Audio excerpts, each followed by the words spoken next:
Alright, what's up guys? Mason the Brock Henderson here. This is The Flash Season 2, Episode, I think, 8, Legends of Today. This is a bit confusing for me because I'm watching this on Amazon, and the way they have it set up is actually, they have episodes 8 and 9 as Legends of Today and Legends of Yesterday on both shows. So I'm trying to make sure I keep it straight as far as, the first one was part of the Flash episode of that week, and then the second one, which is the one I'm about to review or about to watch and then review, is part of the Arrow. So this is the Flash, and Legends of Today. Vandal Savage shows up. I knew this was coming eventually because I've been watching DC's Legends of Tomorrow, and I knew they had to introduce Vandal Savage at some point because they were talking at the beginning of the episode when Rip Hunter was talking to everybody. They were talking about how Barry and Oliver already stopped Vandal Savage in this timeline. Well, Rip Hunter said in this timeline. So I knew this was coming. They'd already introduced Kendra, Hawkgirl. Hawkman comes in this episode, and probably the least effective way to introduce yourself to people who don't know who you are. Just comes in, kidnaps Kendra. It's just like, I'm just trying to protect her. Really, dude? You really think they're going to be okay with that? I'm just going to protect her, guys. See ya. Take her away. But there's a lot of good stuff in this episode. One, I love the crossover. I can't wait to see more of the crossover stuff. Just because this is the most crossover we've had between the two shows. Because, everybody on Team Arrow's side except for Laurel, and that's pretty much it. Laurel and Captain Lance were the only two from the Arrow show that weren't part of this episode. That's fun to see. Most of the time it's like you have Oliver and Diggle or Oliver and Felicity, or we've never had Thea, in this episode. She's like, did I know we knew the Flash? I didn't know we knew the Flash. She's like freaking out because she's meeting Barry for the first time. On top of that, you have Cisco and Caitlin interacting with some of these people that they've never interacted with before. Cisco and Thea interacting was a lot of fun. She's like, Speedy, I could have come up with a much better name than that. She's like, why don't you cut your hair and then maybe we'll talk. It was good interaction between characters and a lot of interactions we haven't seen yet. So that's fun, and hopefully they continue that in the next episode. But introducing Vandal Savage is brilliant. The introduction is great. He just comes off the ship. He's like, what are you gonna do? You're in handcuffs. He's like, no, Captain, you're in handcuffs. And all of a sudden he's in handcuffs. It's like, what? I love the lines. Where'd you learn that? Harry Houdini? Is like, no, I taught Harry Houdini that. That was a lot of good moments with Vandal Savage. And on top of that, just having already seen him in Legends of Tomorrow, he's a brilliant villain. Half the time you can't understand what he's saying because he kind of talks in like this, I'm gonna call it an accent. I don't know. I guess it's kind of Scottish a little bit. Cisco makes a reference to Highlander. So, it is a bit Scottish, I guess, but yeah, it's hard to understand some of the stuff that he says, but he is a brilliant villain. He's intimidating. The look on his face whenever he's battling is just like, it's like he's having fun. It's like, this is all humorous to me. Like, you think you can actually stop me? So we got to see a bit of that. We got, Barry and Oliver fighting him is a lot of fun. He's like throwing the knives and Barry is like running and catching all of the knives. Although there was a moment where he breaks into Oliver and Felicity's apartment and throws knives at everybody as Oliver's shooting arrows at him.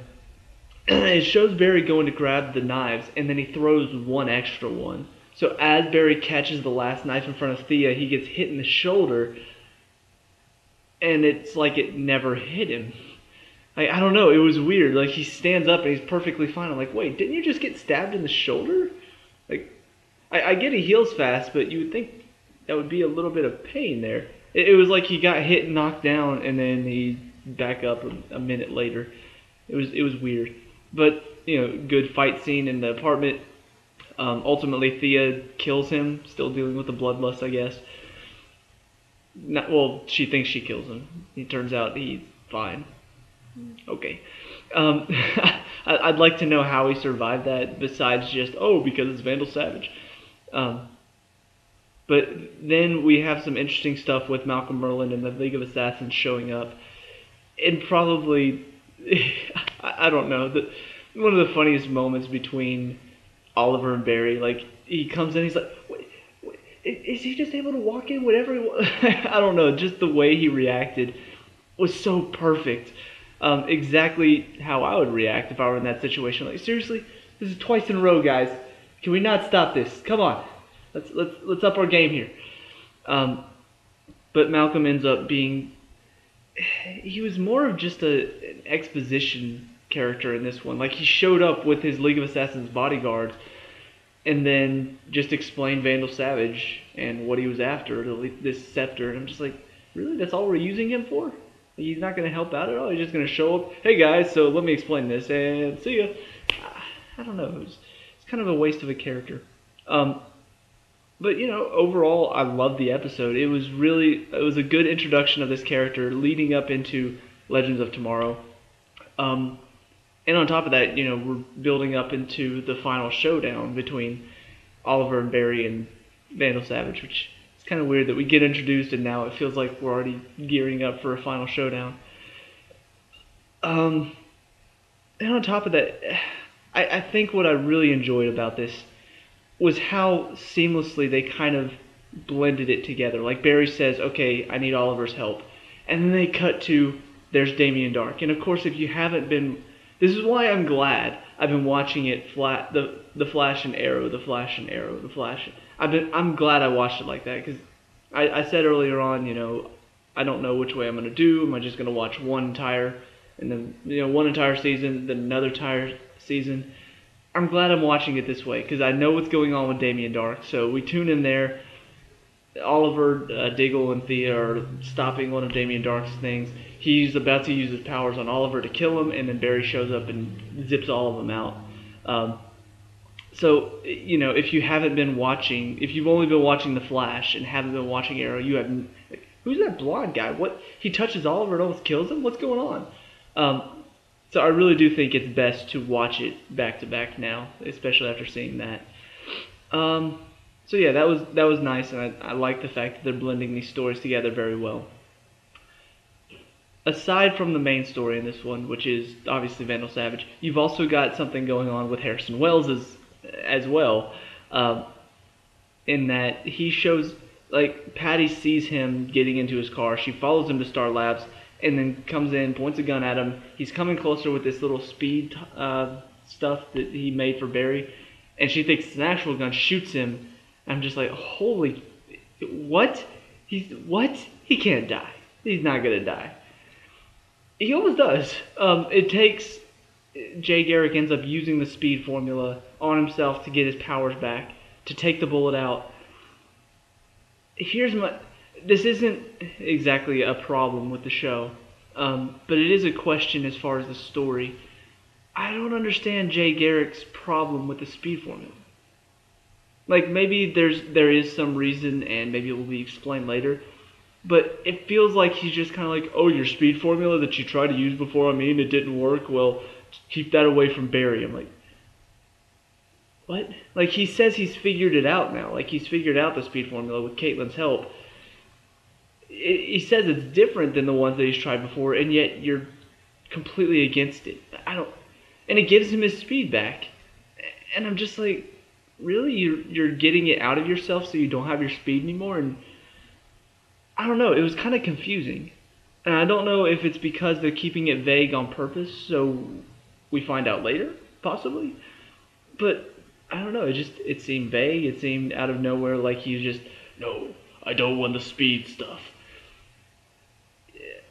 I'm confused. But, you know, it was a fairly interesting storyline. I kind of thought that maybe Patty was going to find out like she was going to start getting clues towards Barry's the Flash, because she is very smart. So I'm expecting her to maybe find out at some point about Barry being the Flash, and then I'm worried she's going to die soon after, because the last time that we had a loved one of the main character find out the main character's secret. The last time we found out about a character's secret.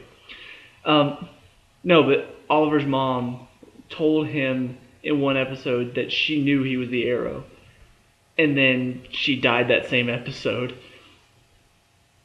It hasn't always happened, but there have been a few characters that are not essential to the team, like her. I honestly thought Linda was going to die after she found out Barry's secret, with the whole Dr. Light thing going on, but he ended up saving her.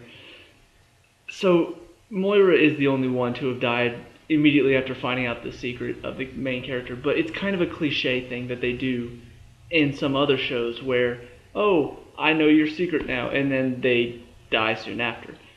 Patty feels like she could be one of those characters because it's not like she could really bring anything to the team itself, and it feels like she's a character that they could kill off just to sort of add emotional weight to the show. I don't know. Ever since they started setting up Patty and Barry together, I've been worried for her safety, just because we know that Barry and Iris for the moment are still going to end up together.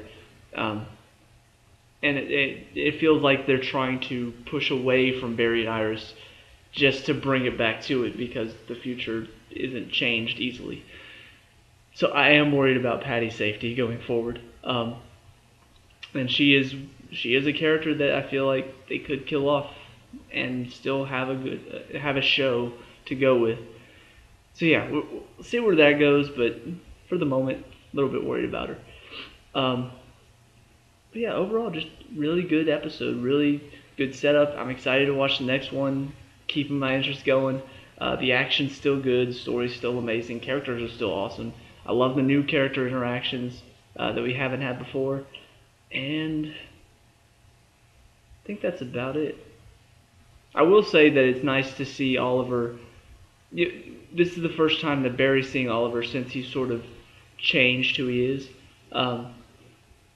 And I do like the fact that he's taken notice too. That he's like, hey, I see that you're happy now.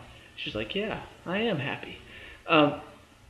Even though I don't like the whole Oliver and Felicity relationship, I still like the fact that he is changing as a character. That for the first 3 seasons, he's kind of been the same person. Just do whatever it takes to get the job done. Can't get emotionally connected to anyone. Now he's actually starting to change a little bit. He's starting to grow as a character. He's actually got a relationship now. So good to see. Excited to see the next one. Let me know what you think down in the comments below. Do you agree or disagree with me? What did you think of this episode when you saw it? Leave a like and subscribe for more Arrow, and I'll see you at the next review. Flash. Sorry. Just leave a like and subscribe for more Arrow and the Flash, okay? Just do it. See you at the next one. Peace out.